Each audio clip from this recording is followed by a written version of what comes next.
afungiwe miezi 6, mwingine afungiwe miezi 3. Sayansi gani ipo hapo katikati?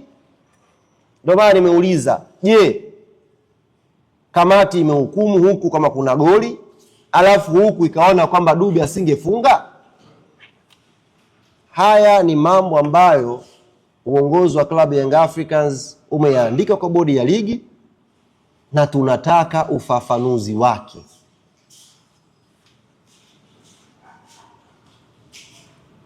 Jambo la nne ambao tumeliandika kuulizwa kwa bodi ya ligi. Jambo la 4. Kwenye taarifa ile ya kamati ya saa 72 kuna neno limetumika linasema mwamuzi, hebu ninukuu nisije nikazungumza kitu ambacho hakijaandikwa kwa ufasaha wake. Yes, hii hapa. Dakika ya 70 ya mchezo, mwamuzi huyo msaidizi namba 1 alikataa bao halali la klabu ya Simba. Taarifa ya kamati imeeleza, ambao wameitoa kwa umma, dakika ya 70 mwamuzi msaidizi namba 1 alikataa bao halali la klabu ya Simba. Hili neno bao halali, tumewauliza bodi ya ligi, kwa mujibu wa sheria za FIFA, sheria ambazo zinaongoza mchezo wetu, kwa mujibu wa kanuni zinazoongoza ligi yetu, mwenye mamlaka ya kuthibitisha goli ni halali au sio halali ni muamuzi anayesimamia huo mchezo. Ndiyo mwenye mamlaka hayo.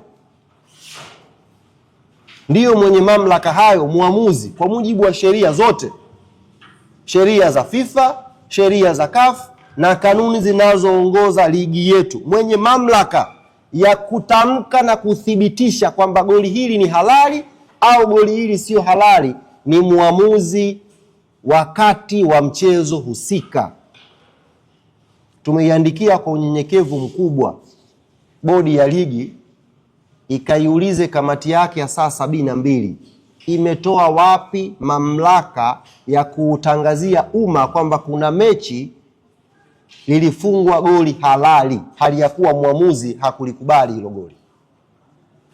Tunataka tujue ripoti hiyo ipo kwenye ripoti ya mechi, au nani amekuwa na hayo mamlaka ya kuzidi muamuzi wa mchezo kuthibitisha goli hili ni halali au sio halali. This is very serious matter. Na klabu ya Young Africans tuko very serious kwenye jambo hili. Taarifa hii imekuja kwa umma, imeshatengeneza sintofahamu, imeshakuwa na tafsiri tofauti na imehusisha mchezo wetu. Kwa unyenyekevu mkubwa tumetaka bodi ya ligi itueleze kupitia kamati yake ya uendeshaji na usimamizi, au kanuni zimechange, si hatujui. Wametoa wapi mamlaka ya kuthibitisha na kuutangazia umma kwamba kuna goli halali limefungwa tofauti na sheria zinavyoelekeza? Tumeandika kwa bodi ya ligi kupata ufafanuzi kwenye hili jambo. Neno goli halali, kamati imetoa wapi hayo mamlaka ya kupindisha maamuzi ya refari na kuutangazia umma? Tunafahamu wote jamani, narudia tena, muamuzi wakati, tena sio muamuzi wa pembeni, msaidizi wa kwanza, wa pili, wala fourth official. Muamuzi wakati ndiyo mwenye mamlaka ya kuthibitisha kwamba hili ni goli au kukataa hili sio goli kwenye mchezo husika. Filimbi yake akipuliza ndio tunasema ni goli. Kama kamati ilichakata ikagundua kuna shida kwenye waamuzi wasaidizi kutafsiri kanuni, kutafsiri sheria namba 11, kamati imetoa wapi mamlaka ya kuthibitisha goli ni halali? Hilo ni jambo la 4 ambalo tumeliandika kwa bodi ya ligi. Jambo la 5 ambalo klabu ya Young Africans tumeiandika kwa bodi ya ligi tukitaka ufafanuzi.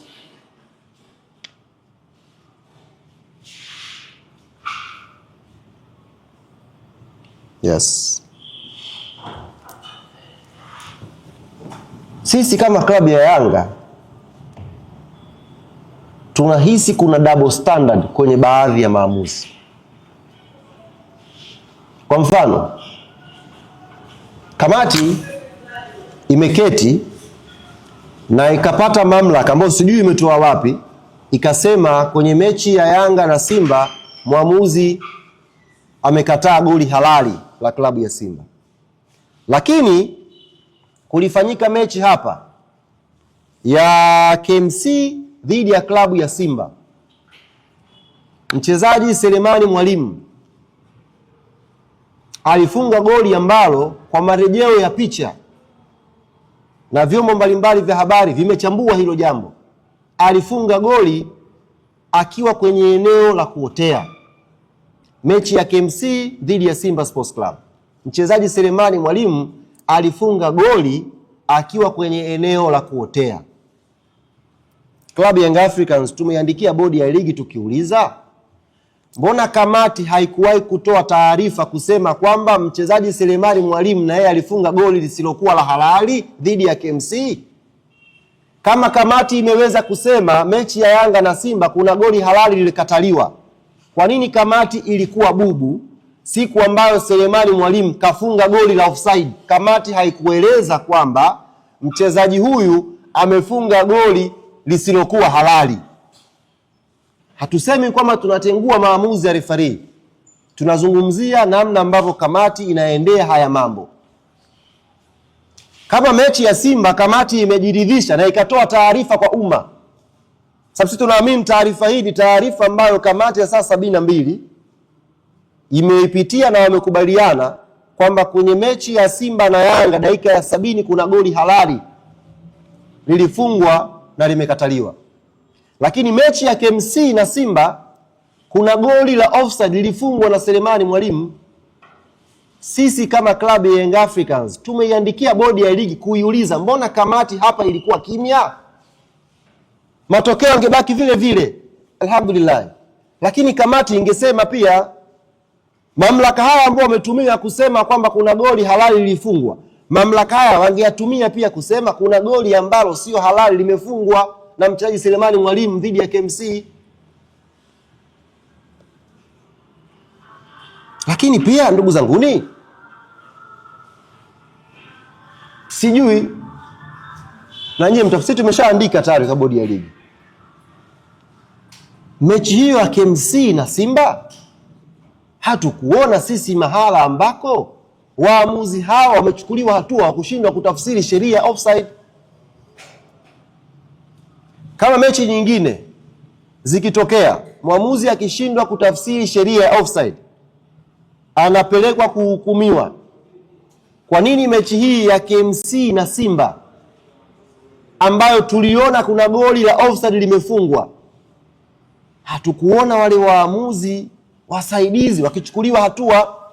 Ndio maana tumekuwa na wasiwasi na hii kamati ya uendeshaji kuwepo na double standard ya kimaamuzi.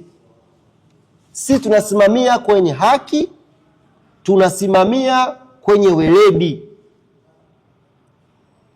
Kama haki inatakiwa itendeke, basi ionekane inatendeka sehemu zote. Kama waamuzi wanahukumiwa kwa kushindwa kutafsiri sheria ya offside, kwa nini mechi ya Simba na KMC ipo kimya mpaka leo? Kwa nini kamati haikujadili kuhusu hayo matukio? Mechi ya pili, klabu ya Young Africans tumecheza mechi na JKT Tanzania pale KMC. Tumeandika na tumepeleka na ushahidi wa video. Matukio mawili ambayo tunaamini hayakupaswa kuhukumiwa kuwa offside. Mwamuzi msaidizi Glory Tesha aliyahukumu matukio mawili ya klabu ya Young Africans kuwa offside, lakini marejeo ya picha yanaonyesha matukio yale si offside. Tukio la Prince Dube, tukio la Alan Okello. Hatukuona mahala popote kamati ya saa 72 ikimhukumu mwamuzi msaidizi Glory Tesha kwamba ameinyima haki nafasi ya Yanga ya kufunga magoli, kama ambavyo mechi nyingine imehukumiwa sheria namba 11 mwamuzi akishindwa kuitafsiri anapelekwa kuhukumiwa. Kwa nini mechi hii ya Yanga na JKT imekuwa bubu?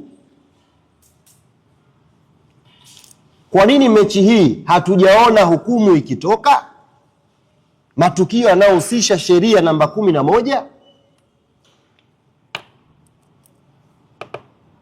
Haya ni mambo matano ambayo uongozi wa klabu ya Young African Sports Club tumeyaandika kwa bodi ya ligi tukihitaji ufafanuzi wake, na tunaamini pia ni mambo ambayo tayari yameshagusa interest za umma. Tunatamani bodi ya ligi pia wakiwa wanatujibu sisi klabu ya Young African Sports Club wawajibu pia na umma juu ya mambo haya ambayo tumeyaeleza kwa ufafanuzi wake. Hii tunavyozungumza usawa na haki kwenye ligi yetu, ionekane kweli usawa na haki kwenye ligi upo. Tunapozungumza haki inatendeka, basi haki ionekane kweli inatendeka. Isitokee upande mmoja ukaumizwa, upande mwingine ukapata favor. Isitokee favor ikaja upande wetu tukaumiza watu wengine. Kama tunasimamia haki, basi tuhukumiwe wote kwenye mstari mmoja unaofanana.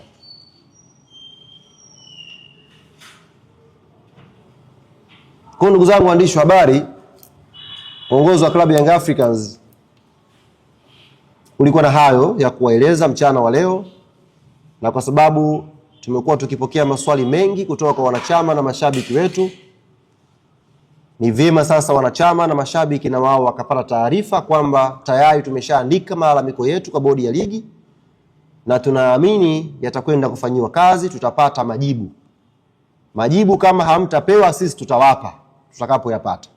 Tusipoyapata pia tutawaambia kwamba hatujapewa majibu. Lakini haya mambo matano ni mambo ambayo tumeyaandika kwa bodi ya ligi, tumeyahoji na tunataka ufafanuzi wake.